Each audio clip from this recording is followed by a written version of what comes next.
Hey, what's up, you guys? Welcome back to a new episode of Discipline XV. Today's topic is something that we had a vote on Instagram. It was mainly recommended by my best friend Ahmed. Shout out to him. And it's a topic that I've wanted to talk about for a while now, and it's been on my mind, but I wanted to read more into it before I give any talks, before I give any suggestions, before I say anything. I wanted to keep it to the point where I know what I'm saying. It just doesn't sound like it. I know what I'm actually saying. And today's topic will be about the love languages, different types of love languages, a brief into how these things can change your life, can alter your life. Some of you guys know most of them. I would trust more my female audience. I'm sorry for this, but they know more about these things than us men. But I believe a great number of men started to pick up on this as well. Now, for starters, there are five types of love languages. Excuse me. First of which is the words of affirmation. Second is the acts of gestures and the gestures of kindness. Third one is receiving gifts. Fourth ones are acts of services. And fifth one is the quality time. Now, excuse me, I might be reading some points that I've written, and this is actually the first time that I've ever had to go into something like this because the topic is really important. And the more that I read about it, the more that it like sparked things in my head that, okay, these things actually matter a lot and they make a huge difference to a lot of people. So try to not to get too distracted with the gameplay, please, and focus with me if you're interested in the topic more. Now, we'll start with the first one, which is the quality time. Now, some of these people and the people who have their love language as their words of affirmation or quality time or whatever, before I go into this, let me just explain something. The reason why I was interested in this is because the more you know someone, the better off you are to have that relationship lasting. Now, I'm not even talking about a love relationship or with your significant other or whatever. If you want to make any relationship work, whether it's your parents, they're getting old, or you're getting to that age where it's best for you to get close to your parents, you feel like you need to improve your relationship with your parents, it's good for you to know these things. It's not just about the relationships, I promise. It's an overall experience. And we do need to know these things because it will just make our lives better. Now, for example, the best way that one of the main YouTubers that I saw talk about is how about we just improve our quality of life by knowing how to deal with people. Say, for example, you have a scientific equation and you know the rule that you need to be using. So, in that way, you will just solve it in an instant. Then how about we solve an equation that we have with our significant other or with the person we're dealing with at the time, even if it's a business trip. If you know how to deal with this person in the way that will make them react with you in a nice way, in a positive way, that'll just make both your lives easier. And what's better than to make your life easier, right? Am I right? It's just let us all calm down and stop stressing for a while and know how to treat each other. Now, first of all, let's go now into the first type, which is the quality time.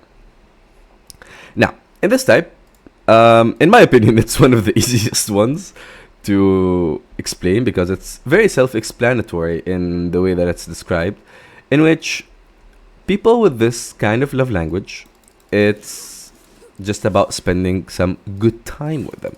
Now, it may or may not be something important to you, but to them, it most definitely will be. In the sense of, for example, X has his or her love language as spending quality time. This person will really appreciate you a lot if you just take just a small time of your day and you just be like, hey, listen, how about we do something that you want? What are you feeling like doing?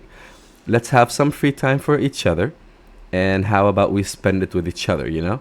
So, in a sense, the more that you give them the idea that you care about them, and the more that you display that you care about them, the more off they'll be happy.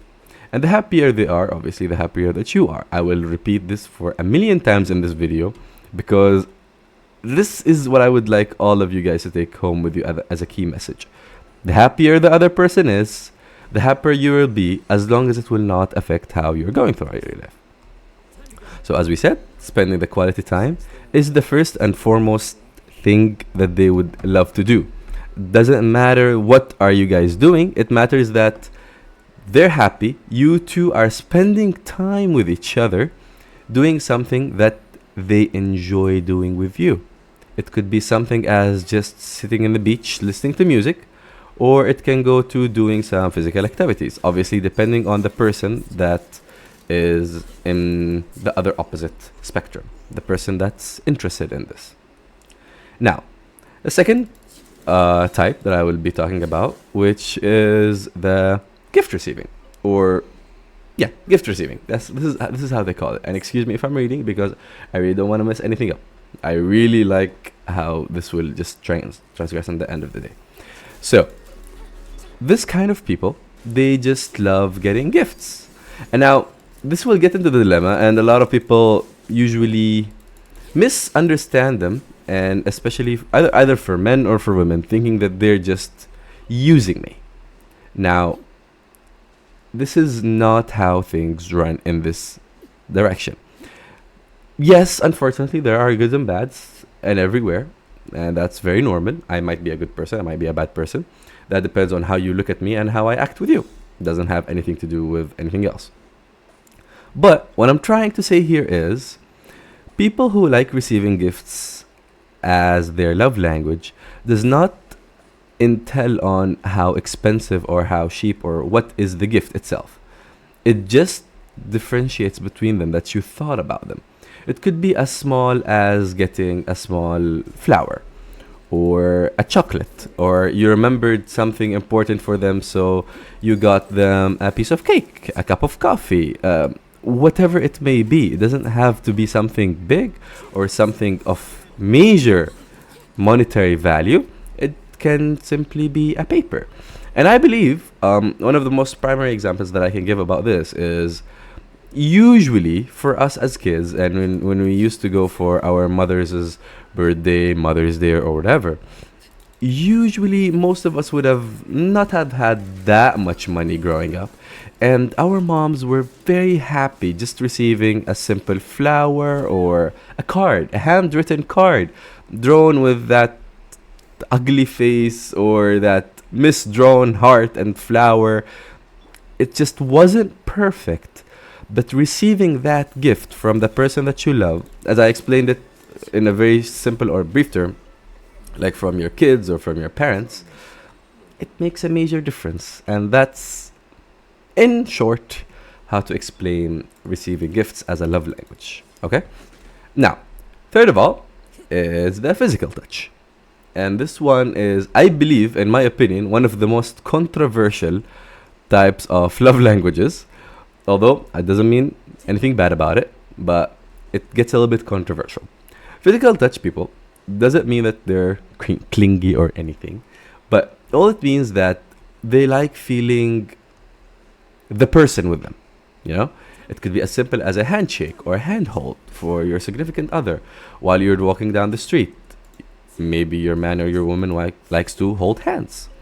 That is what we mean by physical touch. When we're talking and I feel like you are feeling a little bit down, you're a little bit sad, what it means to have your physical touch as a love language is basically having a hug or receiving the handhold.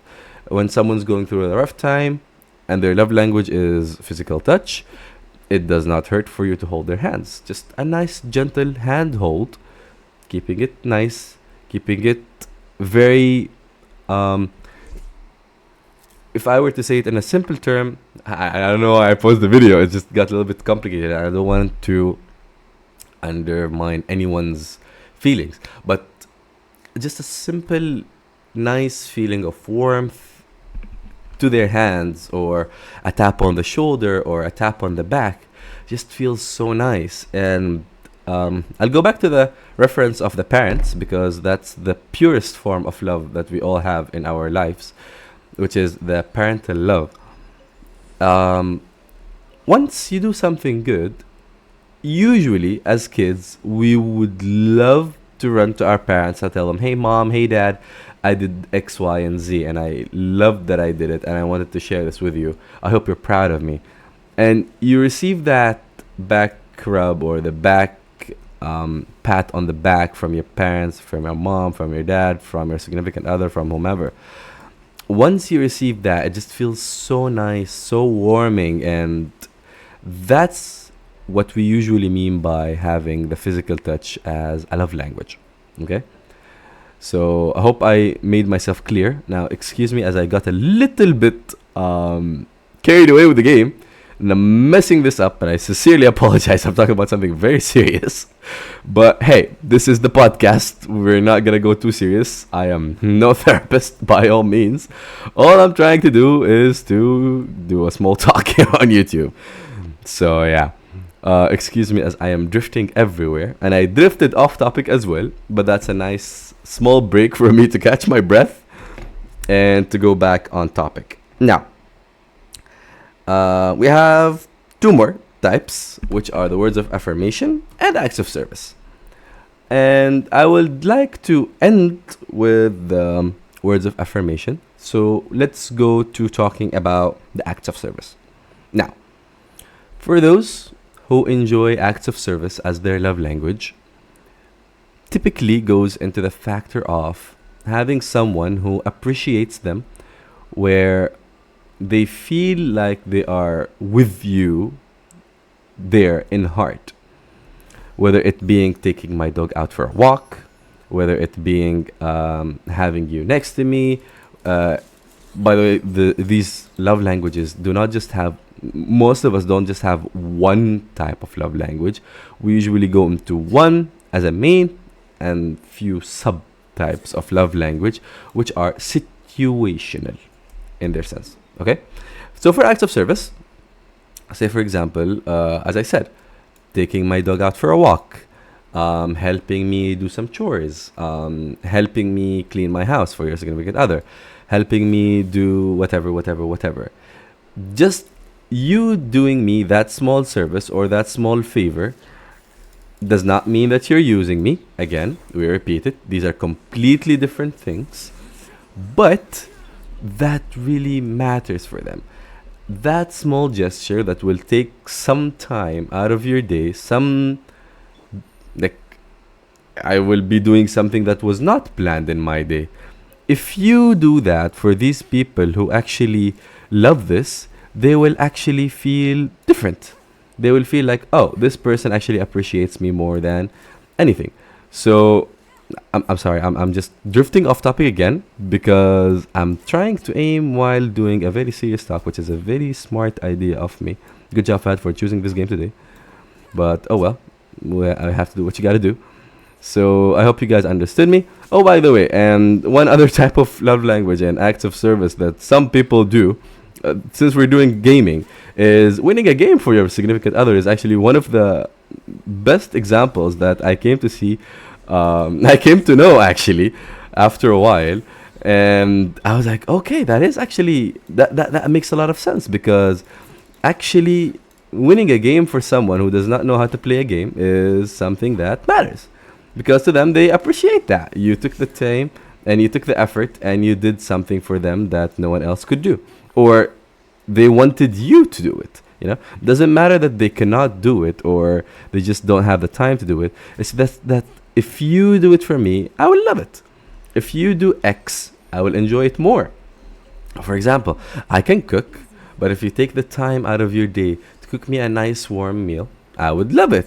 If I cannot take my dog out for a walk, doesn't mean that I cannot take my dog out for a walk, but I would enjoy it if you take my dog out for a walk, because my dog loves hanging around you. That's completely different from having something else.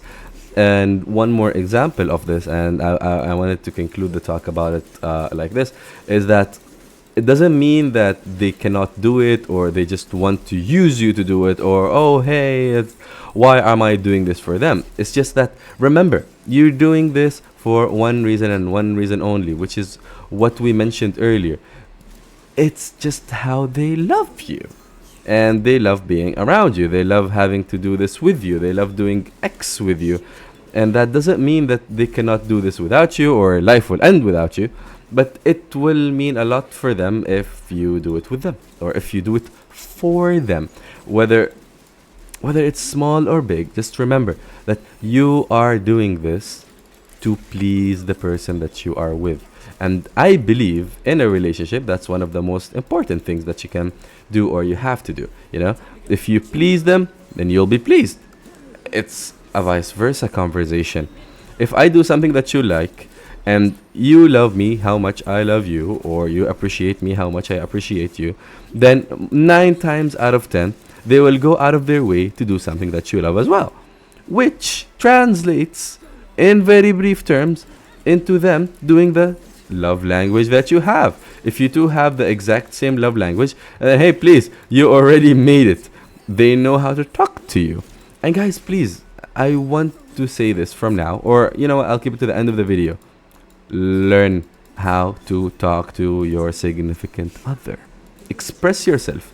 Say it. You mean it? Say it. You want to do it? Do it. You don't want to do it? Tell me that you don't want to do it. So, last but not least, and the last type that I wanted to talk about, which is, I'm sorry, I'm just drifting off topic here because this is getting too much, which are words of affirmation. Now, this might sound like it's one of the easiest love languages to fulfill, but trust me, it's not as complicated, yet it's not as easy as you may think it is. Words of affirmation tends to be one of the hardest ones to do, yet one of the easiest to mess up. Now,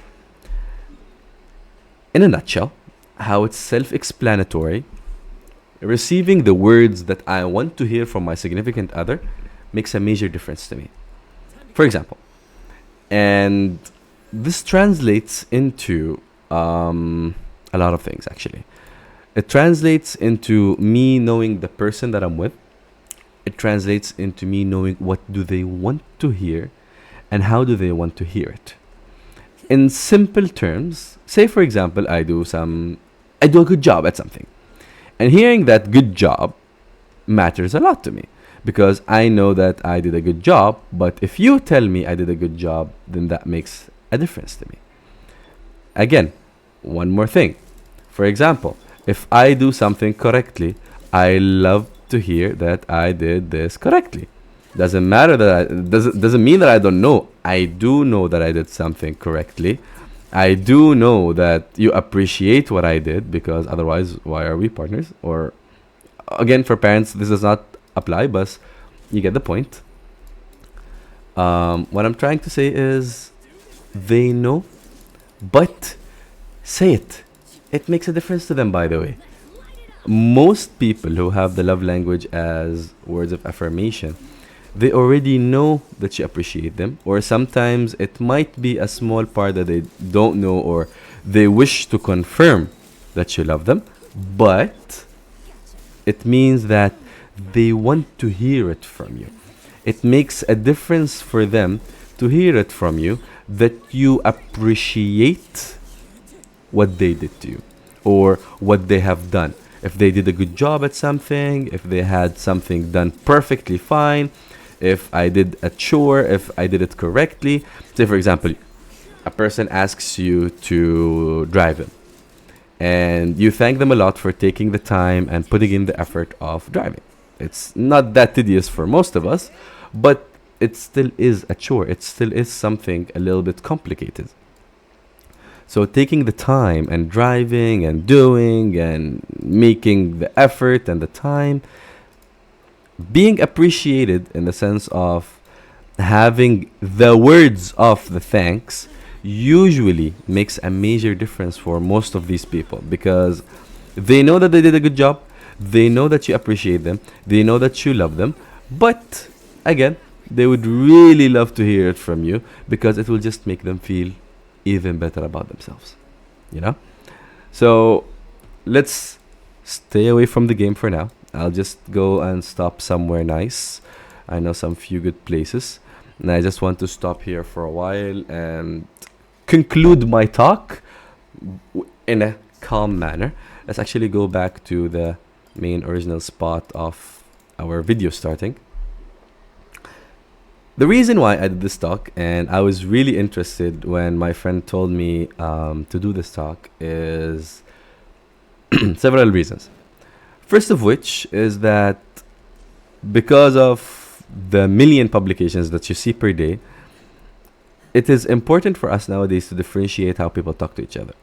If you were to see our parents, great grandparents, ancestors, whatever, they didn't have these talks. They didn't have, oh, what is your love language? They did not even know what is a love language.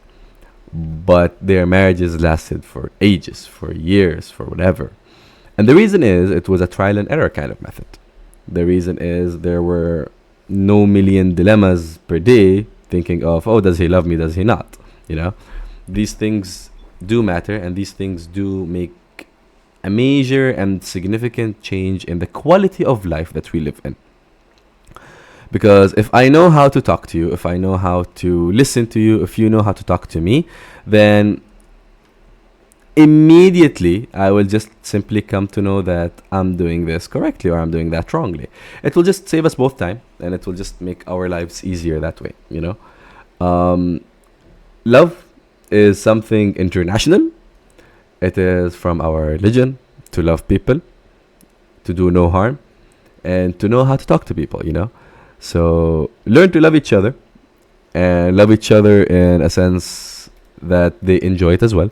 Because if a love language for someone is not that kind, or for example, if they like words of affirmation and they like spending quality of time, but you are insisting on giving them physical touch, then they will not appreciate it as much as the effort that you're exerting, you know. And at the end of the day, you're putting in that effort to impress someone, to express your feelings to them. But if you're doing it in a wrong way, then it might not translate as what you want, or it might translate as something negative, unfortunately, sometimes.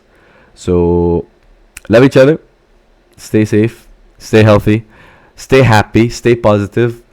Life is good, life is beautiful, we're all blessed, and I just want to keep it that way.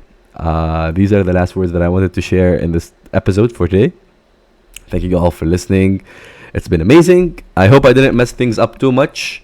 The gameplay got a little bit in the way, so hopefully that did not deter you guys from doing this. And again, it's a podcast. Please feel free to just hear it without listening. I went ahead and muted the entire gameplay sounds because last time I got some recommendations to do that.